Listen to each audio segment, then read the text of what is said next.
Capek tidak sih mendengar Indonesia terus-menerus dijuluki sebagai negara strategis, tapi kenyataan di lapangan justru berbanding terbalik? Kita seringkali terjebak dalam paradoks yang menyakitkan. Negara kepulauan terbesar di dunia, tapi biaya logistik yang mencekik leher sendiri. Kita mengeluh di media sosial, marah di kolom komentar berita, mempertanyakan mengapa harga semen di pelosok Papua bisa berkali-kali lipat harga di Jawa, atau mengapa mengirim barang dari Jakarta ke Singapura terkadang lebih murah dan lebih cepat daripada mengirim barang dari Jakarta ke Makassar. Kemarahan publik ini sangat logis dan beralasan. Selama berdekade-dekade, kita seolah-olah hanya menjadi penonton di teras rumah sendiri. Kita melihat kapal-kapal raksasa bermuatan ribuan kontainer melintasi perairan kita, membawa kekayaan intelektual dan komoditas dari Timur Tengah ke China, atau dari Eropa ke Australia. Namun mereka hanya lewat. Mereka tidak singgah, mereka tidak memberi nilai tambah, mereka hanya menggunakan laut kita sebagai jalan tol gratis, sementara kita tetap berkutat dengan pelabuhan yang sesak, antrian truk yang mengular, dan birokrasi yang lambat. Publik jenuh dengan janji-janji poros maritim yang hanya terdengar manis di telinga saat kampanye, namun pahit saat membayar tagihan pengiriman barang. Namun di balik riuhnya kritik dan kemarahan tersebut, ada satu fakta besar yang jarang tersorot dengan jernih oleh massa yang sedang emosional. Sebuah paradigma sedang bergeser secara radikal di bawah radar kebisingan politik harian.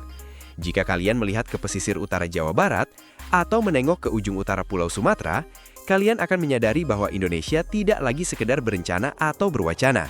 Kita sedang berada di tengah-tengah kudeta logistik global yang paling ambisius dalam sejarah modern Nusantara. Per awal November 2025, sebuah titik balik telah terlampaui. Proyek-proyek raksasa yang dulunya dianggap sebagai proyek mercusuar yang mustahil, kini telah berdiri tegak dan mulai menunjukkan taringnya. Indonesia sedang berhenti menjadi pelayan yang hanya membukakan pintu bagi kapal asing dan mulai bertransformasi menjadi tuan rumah yang menentukan aturan main. Saya berjanji kepada kalian, narasi ini bukan sekedar tentang tumpukan beton di pinggir laut atau jembatan panjang yang terlihat indah di kamera drone.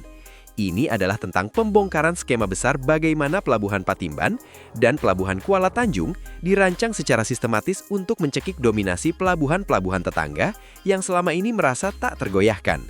Dalam beberapa menit ke depan, kita akan melihat bagaimana peta perdagangan dunia sedang digambar ulang dan mengapa dalam 5 tahun ke depan, dunia tidak akan lagi bisa meremehkan kekuatan maritim Indonesia. Mengapa isu ini baru meledak dan terasa begitu mendesak sekarang? Jawabannya sederhana namun mematikan. Efisiensi atau mati. Selama puluhan tahun, ekonomi Indonesia menderita apa yang bisa kita sebut sebagai obesitas logistik. Kita memiliki tubuh ekonomi yang besar, tapi pergerakannya lamban karena lemak birokrasi dan infrastruktur yang tidak memadai. Selama bertahun-tahun, urat nadi utama logistik kita hanya bertumpu pada satu titik tunggal, yaitu Pelabuhan Tanjung Priok. Bayangkan sebuah stadion raksasa yang hanya memiliki satu pintu keluar kecil. Itulah gambaran logistik kita. Ribuan kontainer, ribuan truk, dan jutaan barang harus mengantri di satu titik yang sama. Hasilnya adalah kemacetan kronis di jalan tol, biaya parkir barang yang membengkak, dan ketidakpastian waktu pengiriman. Namun lanskap global telah berubah. Dunia internasional, terutama setelah guncangan rantai pasok beberapa tahun lalu, mulai menyadari bahwa ketergantungan pada satu atau dua pelabuhan hub di Asia Tenggara seperti Singapura adalah sebuah risiko besar. Pasar global sedang mencari rumah baru yang lebih luas, lebih modern, dan yang terpenting, lebih dekat dengan pusat produksi. Indonesia menangkap kegelisahan global ini sebagai peluang emas. Kita tidak membangun pelabuhan hanya karena ingin terlihat keren di mata dunia, melainkan karena kita sadar bahwa tanpa infrastruktur kelas dunia, kekayaan sumber daya alam kita hanya akan terus menjadi bancakan bangsa lain yang memiliki sistem logistik lebih efisien.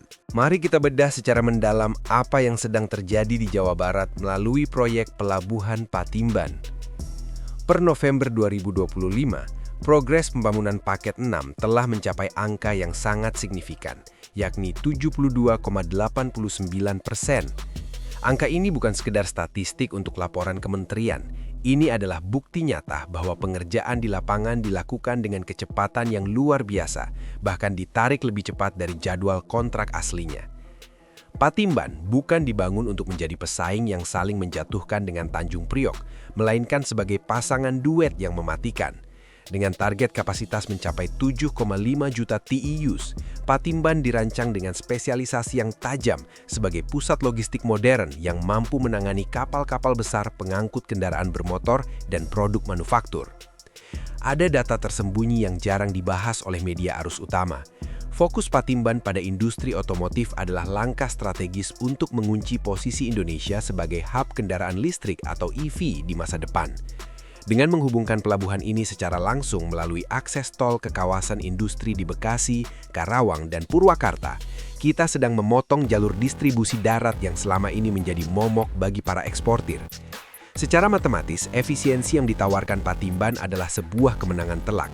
Jika kita memasukkan variabel biaya logistik sebagai hasil kali dari waktu tempuh dikalikan konsumsi bahan bakar, ditambah dengan biaya kesempatan akibat kemacetan, maka kehadiran Patimban akan secara otomatis menurunkan harga pokok produksi barang-barang manufaktur kita. Dalam logika ekonomi yang sederhana, jika Patimban mampu memangkas waktu distribusi barang dari pabrik ke kapal hingga 40%, maka daya saing produk kita di pasar global akan meningkat drastis. Ini ibaratnya seperti kita selama ini memiliki sebuah toko kelontong yang sangat ramai, tapi letaknya di gang sempit yang sulit dijangkau pembeli. Sekarang, kita membangun sebuah supermarket raksasa tepat di pinggir jalan raya utama yang terintegrasi langsung dengan gudang produsennya. Tidak ada lagi waktu yang terbuang hanya untuk mengantre masuk, tidak ada lagi biaya tambahan untuk calo jalur distribusi, dan hasilnya adalah barang-barang yang lebih murah bagi konsumen, serta keuntungan yang lebih sehat bagi para pekerja di dalamnya. Namun ambisi Indonesia tidak berhenti di Pulau Jawa. Jika Patimban adalah otot manufaktur, maka pelabuhan Kuala Tanjung di Sumatera Utara adalah senjata geopolitik kita untuk menaklukkan jalur perdagangan paling strategis di planet ini, Selat Malaka. Selama berabad-abad, Selat Malaka adalah jalur emas, namun Indonesia lebih sering hanya menjadi penonton dari pinggir jalan saat kapal-kapal tanker raksasa dan kapal induk kontainer melintas membawa kemakmuran ke pelabuhan tetangga. Kuala Tanjung mengubah aturan main tersebut secara total. Keunggulan geografisnya tidak tertandingi. Ia berada tepat di jalur nadi perdagangan dunia. Konsepnya pun sangat berani, yakni sebagai Industrial Gateway Port. Ini berarti Kuala Tanjung bukan hanya tempat bongkar muat barang yang numpang lewat. Pelabuhan ini terintegrasi dengan kawasan industri skala raksasa di daratannya. Bayangkan kapal dari Eropa membawa bahan mentah, diturunkan di Kuala Tanjung, diolah di pabrik-pabrik di sekitarnya menjadi barang setengah jadi atau barang jadi, kemudian dimuat kembali ke kapal untuk dikirim ke Cina atau Jepang. Kita tidak lagi hanya mendapatkan uang dari biaya sandar kapal, tapi kita mendapatkan nilai tambah industri, menciptakan ribuan lapangan kerja, dan membangun ekosistem ekonomi yang mandiri. Strategi cerdas lainnya adalah kolaborasi internasional yang dilakukan Pelindo dengan menggandeng Port of Rotterdam Authority. Mengapa ini penting? Karena Rotterdam adalah salah satu operator pelabuhan paling berpengalaman dan tercanggih di dunia. Dengan membawa mereka masuk, Indonesia tidak hanya membawa modal investasi, tapi juga melakukan transfer teknologi dan standar operasional kelas dunia. Kita ingin memastikan bahwa ketika seorang kapten kapal dari Jerman atau Amerika Serikat bersandar di Kuala Tanjung, mereka merasakan standar layanan yang sama, bahkan lebih baik daripada saat mereka bersandar di Singapura atau Shanghai. Ini adalah pernyataan sikap kepada dunia bahwa Indonesia siap bertarung di level tertinggi. Kita sedang membangun fondasi ekonomi jangka panjang yang akan menurunkan biaya logistik nasional secara permanen. Ketika biaya logistik turun, daya saing ekspor naik, investasi asing mengalir lebih deras, dan ujung-ujungnya kesejahteraan masyarakat akan meningkat karena harga-harga menjadi lebih terjangkau. Visi besar ini memang bukan tanpa tantangan. Kita tahu bahwa persaingan global sangatlah kejam. Pelabuhan-pelabuhan besar dunia tidak akan tinggal diam melihat pasarnya direbut. Namun melihat perkembangan yang ada sekarang, satu hal yang pasti, Indonesia tidak lagi berjalan pelan. Kita sedang berlari. Infrastruktur fisik memang penting, tapi integrasi sistem, regulasi yang transparan, dan pembersihan praktik pungutan liar adalah kunci utama agar beton-beton triliunan rupiah ini tidak berakhir menjadi monumen yang sunyi. Prediksi saya dalam 1 dekade ke depan, narasi tentang Indonesia sebagai jalur perlintasan akan sepenuhnya hilang dari buku teks geografi. Kita akan dikenal sebagai pusat distribusi utama yang menghubungkan belahan dunia timur dan barat. Sejarah sedang ditulis sekarang, bukan dengan tinta, melainkan dengan pancang-pancang dermaga yang kokoh dan visi yang tak tergoyahkan. Dulu kita hanya penonton yang melihat kapal lewat di front rumah, tapi sekarang kita sedang membangun dermaga agar raksasa-raksasa itu bersimpuh di kaki Nusantara. Indonesia telah bangun dari tidurnya, dan kali ini kita tidak akan membiarkan kesempatan emas ini lewat begitu saja. Kita adalah poros maritim dunia, dan dunia harus bersiap untuk itu.